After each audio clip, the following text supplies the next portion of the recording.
In Laura Esquivel's novel, Like Water for Chocolate, our heroine Tita is forced to bake a giant wedding cake for the marriage between her sister Rosara and her true love Pedro. She is so overcome by misery that she weeps into the cake batter until she is all out of tears. You might expect this to ruin the cake, make it too watery or too salty, but no. Instead, this happens. She was so wrapped up in her thoughts that she didn't notice that all around her something very strange was taking place. The moment they took their first bite of the cake, everyone was flooded with a great wave of longing. Even Pedro, usually so proper, was having trouble holding back his tears. Mama Elena, who hadn't shed a single tear over her husband's death, was sobbing silently. This passage has stuck with me for years. I find it absolutely entrancing. Like Water for Chocolate is one of my favorite books. I've read it 2.5 times and recommend it every time I'm in a bookstore with someone. Tita is a passionate woman, and her passion causes some strange things to happen. She makes a quail dish so delicious that it gets the entire household all hot and bothered, to the point where her sister Gertrudis runs away from home to consummate her relationship with a soldier named Juan after trying to take a shower and evaporating all the water because she's so hot. There's the aforementioned wedding cake and countless other little magical touches. I won't spoil the ending because I really want people to read this book, but many inexplicable things happen. Like Water for Chocolate is part of a genre called magical realism, which is a style of fiction that portrays a mostly realistic view of events that could take place in our world while adding in strong magical elements. The magic tends not to be part of a system in the way that high fantasy magic is, and it is contrasted with experiences of common life grounded in intense emotion. To me, magical realism feels kind of reminiscent of like fairy tales, though I'm sure some professor somewhere would be mad at me for conflating the two. This style of fiction is utterly enchanting to me, and its enduring popularity means I'm not alone in this. This genre has its roots in early 20th century works like The Metamorphosis by Franz Kafka, in which a guy is inexplicably turned into a giant bug and has to mostly continue going about his life. A bug with a big ass. Uh-oh. My problems are going to be the problems of a bug with a big ass. Arguably the most well-known magical realist book of all time is Gabriel Garcia Marquez's opus, 100 Years of Solitude, which follows the extremely convoluted story of the Buendia family over about 100 years. This book is a lot. It's one of the more complicated books I've ever read, though I enjoyed it intensely. Because of its place as a seminal work of magical realism, this book has informed a lot of the genre's tropes and motifs going forward, and I wanted to take a look at some of these motifs and how they shape this writing style that I love so much. Okay, who's hungry? In fiction, food is almost never just food. In Thomas C. Foster's book, How to Read Literature Like a Professor, he talks about food being a form of communion. Breaking bread together is an act of sharing in peace, since if you're breaking bread, you're not breaking heads. One generally invites one's friends to dinner. Eating with people can be a very ritualistic process, and even though it doesn't always have deeper meaning, in fiction it's kind of a pain to write an eating scene, and so it's safe to assume the food has meaning attached to it. In magical realism, food is everywhere. In Chocolat by Joanne Harris, a mother and daughter move into a quaint French town and open a chocolate shop that brings joy to the previously stiff and puritanical citizens. In 100 Years of Solitude, Ursula's candy stand is a key source of income for the family early on, and the candies end up being the spreader of the insomnia plague that takes up most of chapter 3. Food is a great equalizer. No matter how good or bad, how powerful or meek, every person has to eat. It is simultaneously a grounded and transcendent experience with endless historical and religious precedent. And so it is ripe for magical interpretation. Whenever I think about the food in these books, I think of that one scene from Ratatouille, or that other scene from Ratatouille. Because food is so communal, it serves as shorthand in media for family ties. So many of these stories rely on distinct groups of tight-knit communities. The food they share is very important. Food can also be very salacious in media, standing in for more obscene acts when it would be forbidden. This is seen especially in Like Water for Chocolate. In the aforementioned quail dish scene, the reason it gets Tita's sister so hot and bothered is that it's because Tita poured her longing for Pedro into the dish. And during Gertrudis' outburst, Pedro is feeling, quote, penetrated by the flavor of the food, which strengthens the true love bond between the two. Tita basically has what those terrible TikTok bakers want so badly. Basically, food is extremely important to the genre. Like Water for Chocolate is literally told through recipes, and Gabriel Garcia Marquez loves to give strange food fixations to his characters. But enough about the things holding these groups together. What about the families themselves? Not to seem cynical, but the line between tight-knit, loving family and tribalism can be a little thin sometimes. These kinds of fraught, F you got mine dynamics have been explored a lot in media, I think because we've all experienced some version of it. The family in 100 Years of Solitude represents a kind of elitist, high society family that's basically in love with themselves.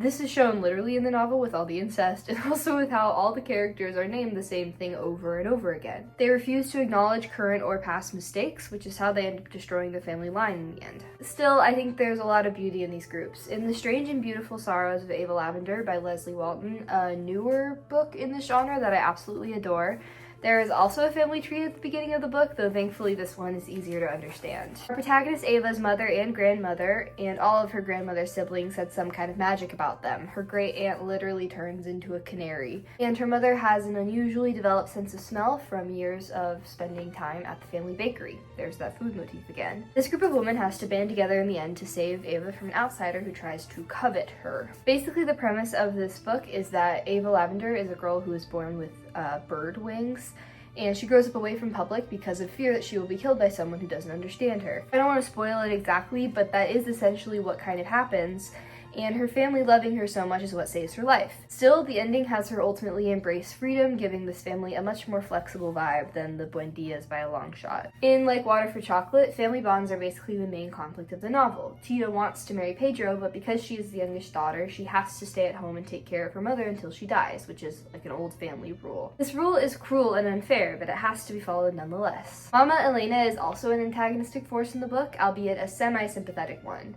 Tita's sister Rosara is also adversarial since she is the one who gets to marry Pedro. When Rosara gives birth to a son and can't produce milk, Tita is miraculously able to do it instead and begins to think of Roberto as her own son. This adds in a sort of chosen family aspect to the book and also ends tragically with the son Roberto dying after Rosara and Pedro are forced to move away by Mama Elena. Once again, it's showing how stopping Tita from having her dream life only causes more pain and suffering. You might have noticed by now how love is a powerful, unstoppable force in these books, akin to a great flood or a massive army.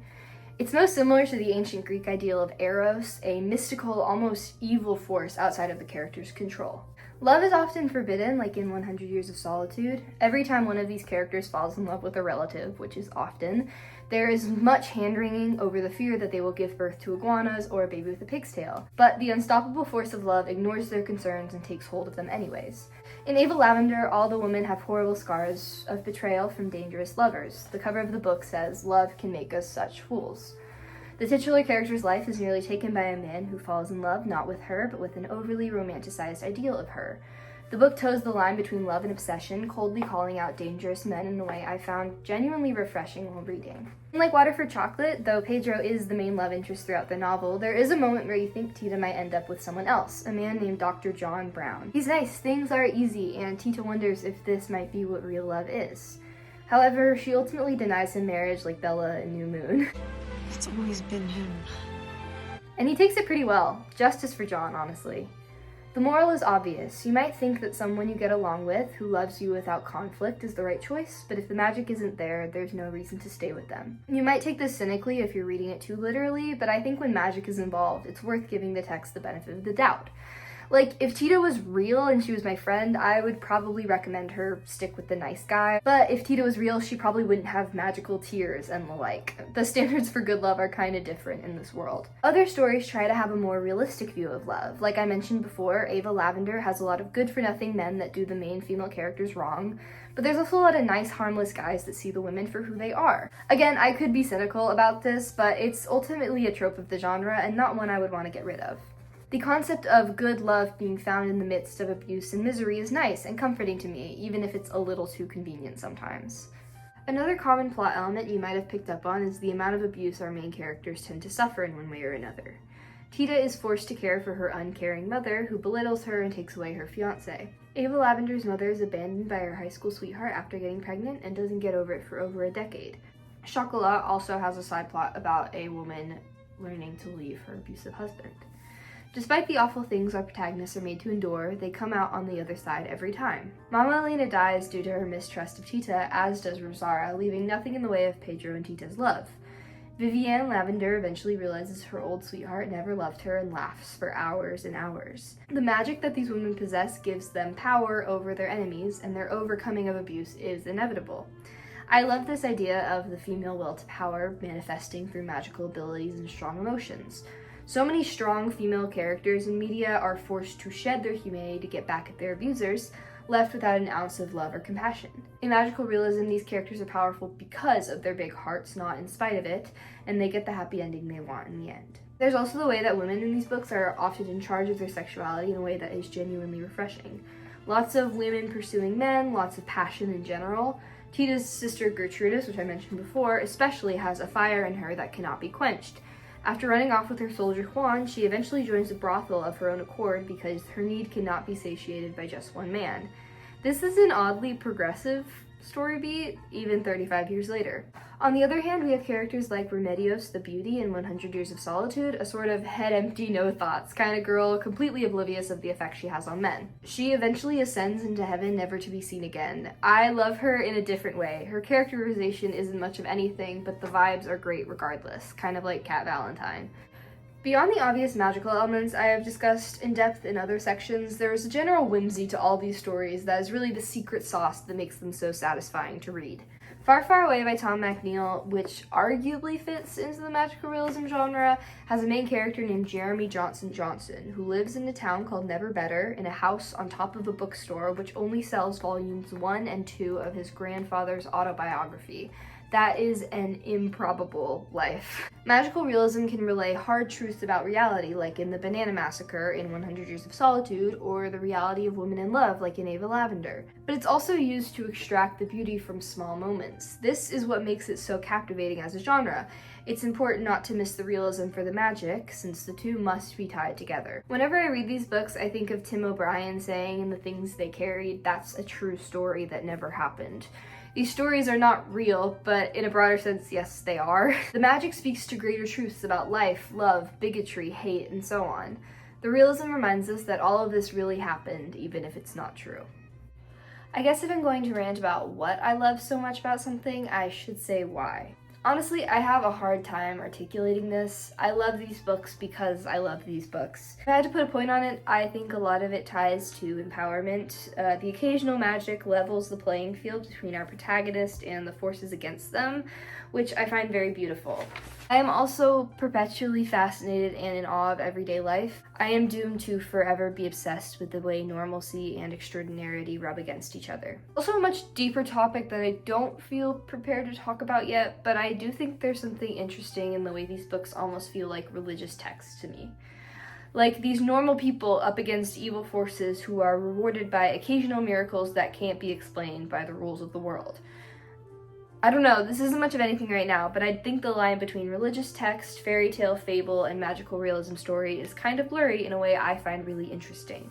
Another thing I want to touch on is something that you might have noticed, which is the genre's obvious ties to South American culture. Gabriel Garcia Marquez was Colombian, and his influence truly cannot be understated.